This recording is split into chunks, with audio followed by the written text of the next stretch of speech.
apakah resesi bisa mengarah kepada krisis? Probabilitas itu masih tetap ada. Karena kalau kita melihat di negara lah seperti Sri Lanka, awalnya adalah resesi dulu. Baru kemudian tercipta yang namanya krisis. Jadi selama terjadi resesi, mau negara maju, negara berkembang, hiburan buat perempuan, itu adalah make up.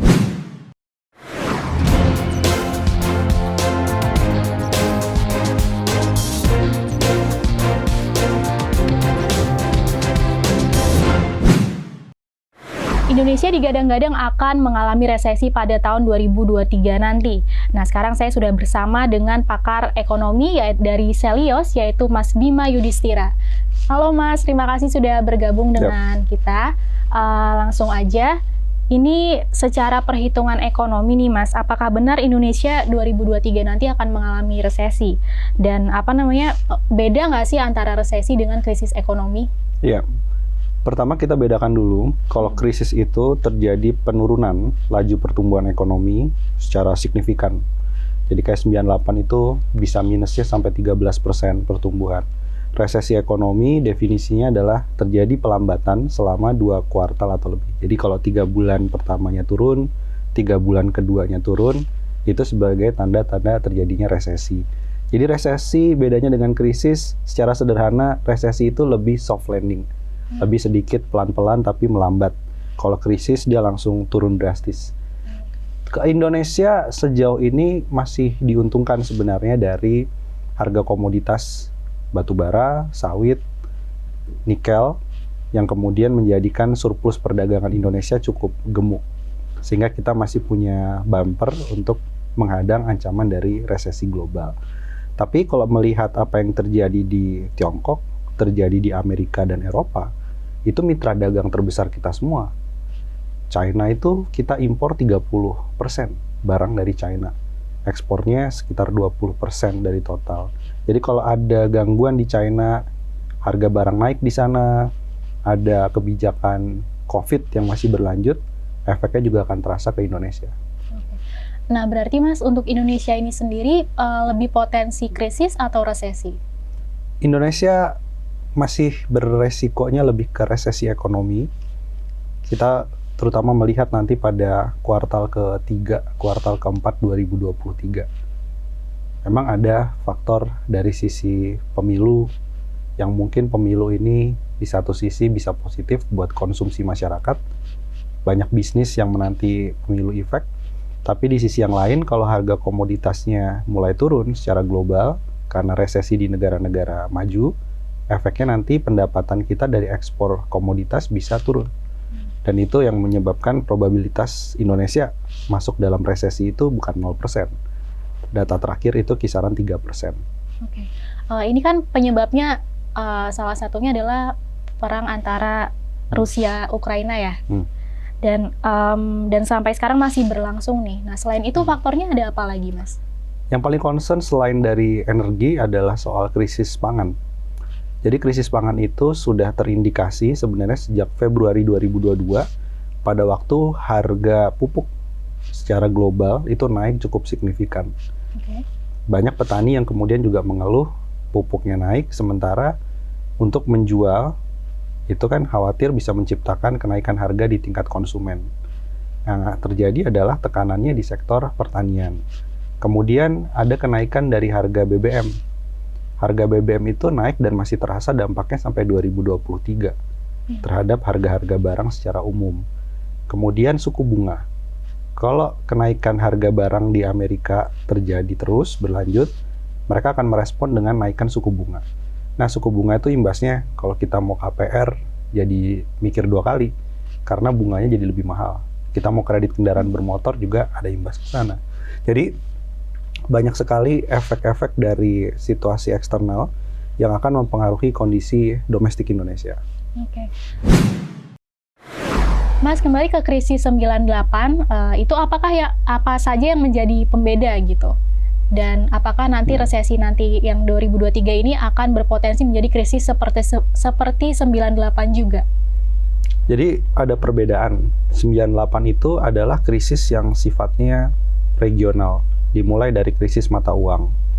Kemudian tahun 1970, transisi Orde Lama ke Orde Baru, itu juga terjadi krisis ekonomi, pemicunya pun beda.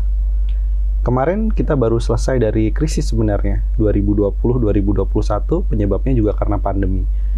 2008 karena surat utang di Amerika Serikat. Jadi setiap kali krisis punya kecenderungan berbeda. Sekarang ini pandeminya masih berdampak ke banyak dunia usaha, kita baru pemulihan recovery, kemudian sudah ditambah lagi dengan adanya kenaikan harga-harga barang atau inflasi dan naiknya suku bunga. Jadi kondisi 2023 ini lebih kompleks. Apakah resesi bisa mengarah kepada krisis? Probabilitas itu masih tetap ada.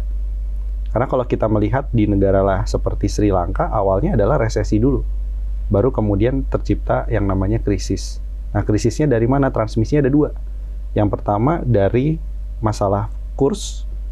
Kalau kursnya semakin melemah, nanti impor barang akan menjadi lebih mahal.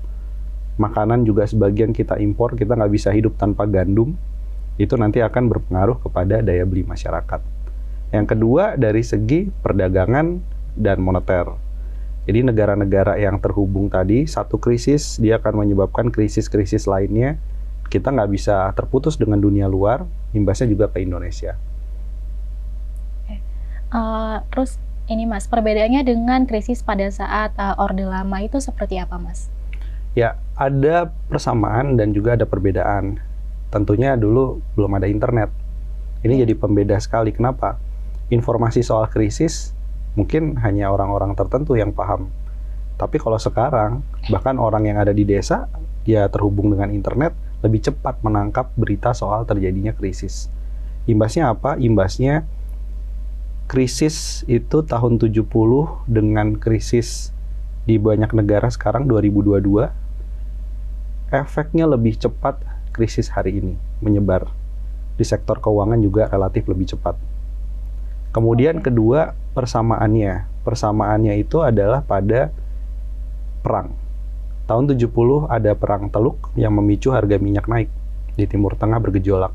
Nah sekarang Arab Saudi dengan Yaman belum selesai. Kemudian ada Rusia dan Ukraina, plus juga ada ketegangan geopolitik Taiwan dan Tiongkok. Nah, jadi ada beberapa persamaan yang menjadi pemicu terjadinya krisis ataupun sekarang masih resesi.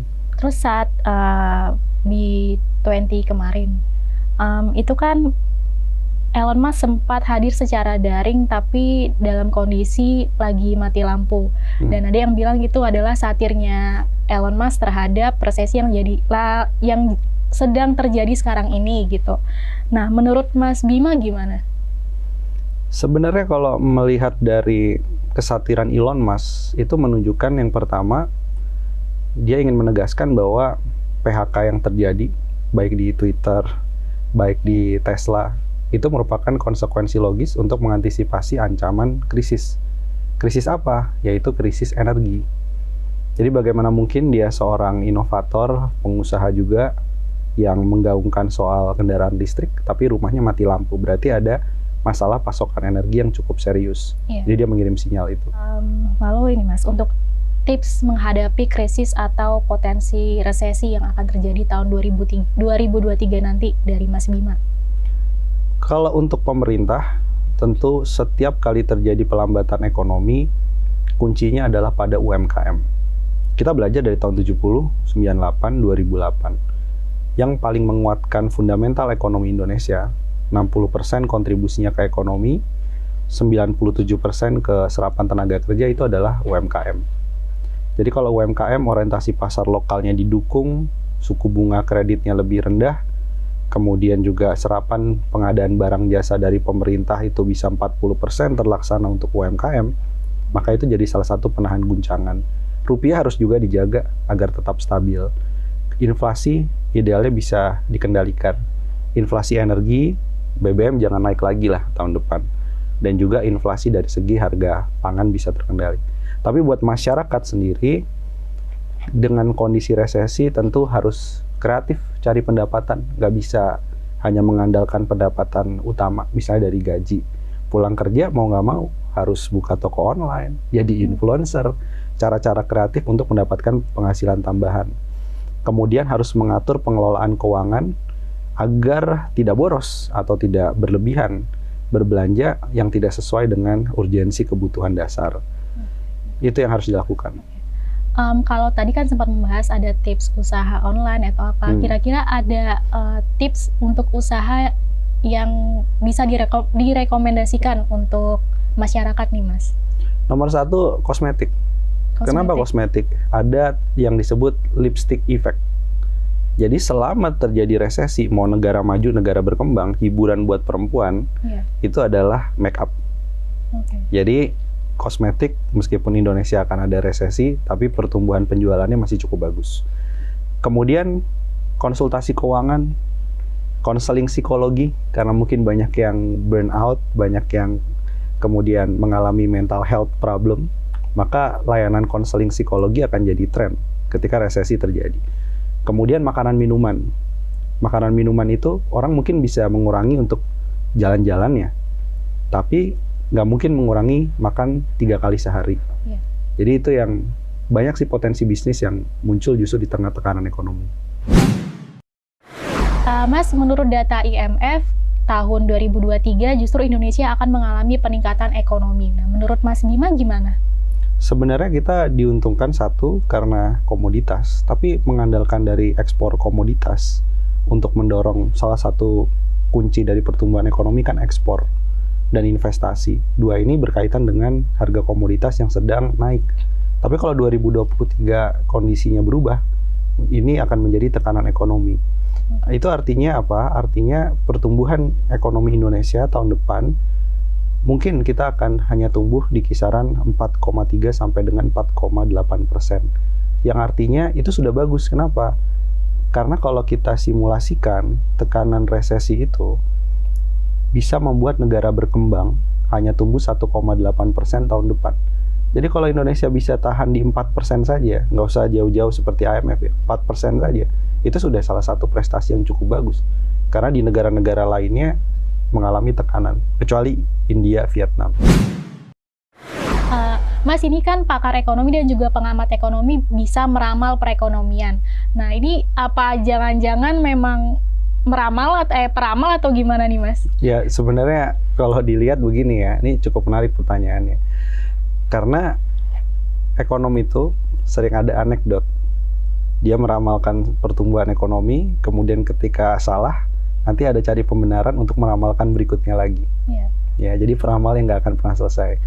Nah, tapi sebenarnya esensinya bukan meramal angka berapa, atau indeks harga saham berapa, rupiah berapa, tapi yang lebih dicerna adalah faktor-faktor apa yang membuat ramalan itu. Jadi kalau kita baca dari Bank Dunia, baca dari IMF, kita akan melihat lebih ke arah faktor-faktornya. Nah, itu mungkin yang beda dengan ahli nujum tadi ya. Jadi variabel-variabel apa itu yang menjadi perdebatan lebih penting. Angka itu hanyalah hasil akhirnya, tapi prosesnya ini yang perlu kemudian publik juga cermati, kok bisa angkanya segitu. Apakah misalnya pertumbuhan ekonomi 5%, 4%, apa di belakangnya? Investasinya berapa, ekspornya berapa, sektor pendukungnya apa, konsumsi rumah tangganya bagaimana. Nah, itu mungkin yang menjadi menarik dari, bukan meramal ya, tapi memproyeksikan ekonomi ke depan.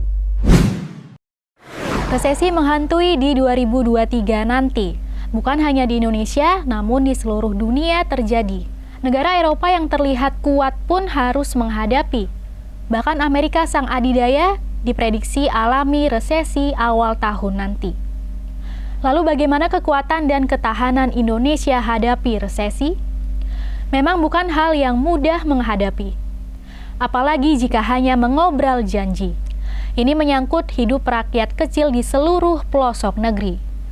Kendalikan inflasi salah satu kunci. Itu sudah tugas pemerintah yang resmi. Jadi nggak perlu lagi menjadi pahlawan di siang hari, sebab sudah sepantasnya kewajiban itu dijalani. Terima kasih Mas Bima atas bincang-bincangnya hari ini. Dan jangan lupa saksikan terus Voi Talk di channel YouTube Voi. Sampai jumpa.